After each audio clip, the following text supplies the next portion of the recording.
Hey, yo, what is going on, you guys? Got a brand new episode of Buy or Bust for you today. Today, we're going to be going over Jack Flag. We're going to be talking about 3 specific, separate, not niche decks for Jack Flag, since this card is honestly pretty flexible. We're going to talk about the good, the bad, key synergies, and counters, as well as the potential floor and ceiling for this card. Let's go ahead and jump right into it. This card has an honestly pretty solid stat line. At that 3/3, with it being your cards here, not your other cards here, this also means Jack Flag can get increased power as well if Jack Flag does get buffed. So it is not limiting just to the other cards itself. So this essentially could be a 3/11, not also counting the extra power that has been given onto Jack Flag and the other cards' powers in that lane. They just also have to be boosted with power. Of course, this is what it looks like in game. So a pretty solid, whether it's an ongoing card, like an ongoing kind of deck with a Spectrum, Goliath, or like a Silver Surfer. That's where your head goes originally to, right? Which is why when we look at these key synergies, like I said, Spectrum, hits all ongoing cards. So if this is in a lane with other ongoing cards, those cards will get an additional +2, and Jack itself will get an additional +2. As well as Silver Surfer, having this in a lane with other 3-cost cards, as well as itself gets that additional +2 power to other cards in itself, as well as Surfer, you already gained another +2 power there too, so you can kind of scale vertically in that lane across a variety of cards, opposed to just a single card. And I honestly thought of something like a Doom 2099.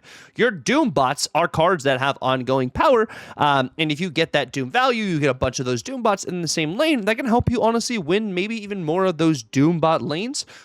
With something like this giving +2 power to Doom bots, I think it's something that could be honestly pretty beneficial, I think, for this card in general, in order to add extra power and maybe mitigate some of these other cards you maybe see in the meta and give Doom 2099 some more legs to actually be kind of better, Next, as we look at some of the key counters, one of the first ones is going to be Red Guardian. Of course, if you don't have any cards buffed in this lane or itself buffed as well, that 3 power is something Red Guardian can just immediately target and negate that ongoing ability for Jack Flag.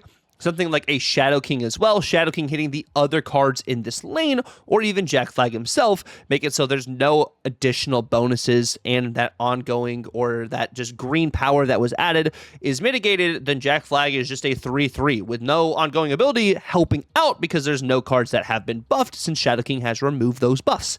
Something even like a Deafening Chord, this is a 3-cost card, so Deafening Chord can target this in a lane since Deafening Chord hits 3 costs or less. As we look at the good for this card, it is a very flexible 3-drop. I don't think it just goes into 1 deck or 2 decks. I think going like 3, 4. I think like this card is going to be able to go into a larger variety of decks than some of these other cards this season, which I think is really great. Giving you a bunch of, versatility to be able to use that ability, since it's not only ongoing cards get buffed, it is just cards with green power itself, and there's a lot of different ways to get green power. Like I said, it buffs itself as well as the other cards in the lane, so you're also not limited to only giving 3 cards that extra +2.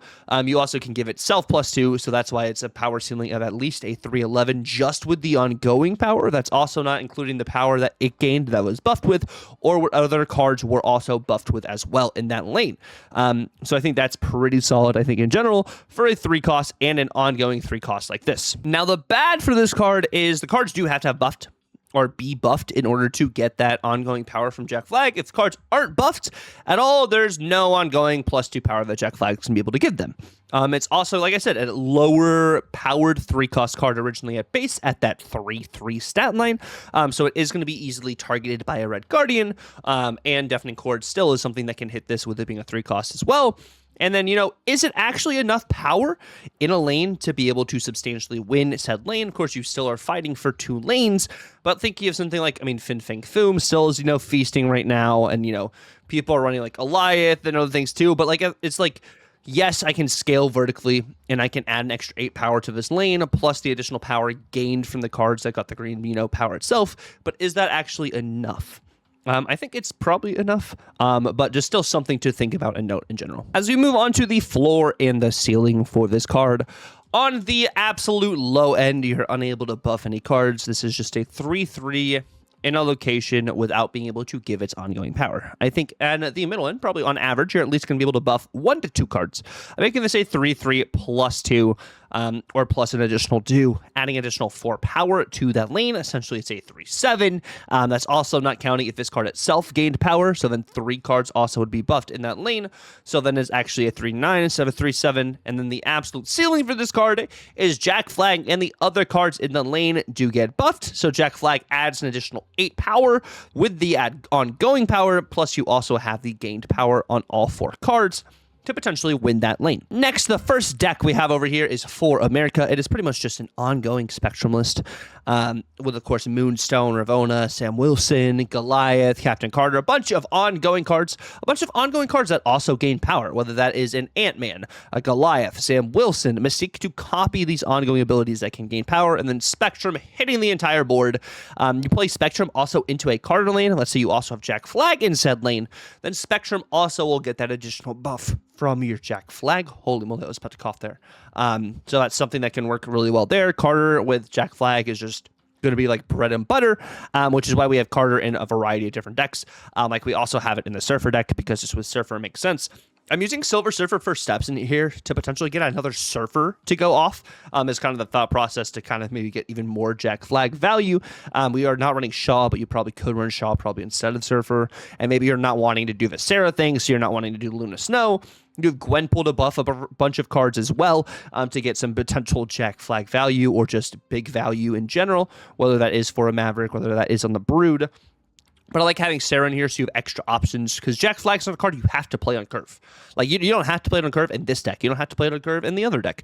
Like, it's a card that you can kind of be more versatile with the way you want to play it, in order to kind of like maximize the value and make it so it's not, as optimal to be able to hit with a counter card, even like an Enchantress, because Enchantress does counter this. It is an ongoing card. I didn't have that in the counters, but Enchantress definitely is another one of those cards that counters it. Same with like a Rogue. But not having to play it on curve in this style deck or in the previous style deck, I think is very beneficial. Of course, in this deck over here, you're probably playing it more so on curve in order to keep your Moondragon kind of situation going. Of course, if you have Chamber, you don't have to necessarily play it on curve. It's another great hit for your Iron Lad.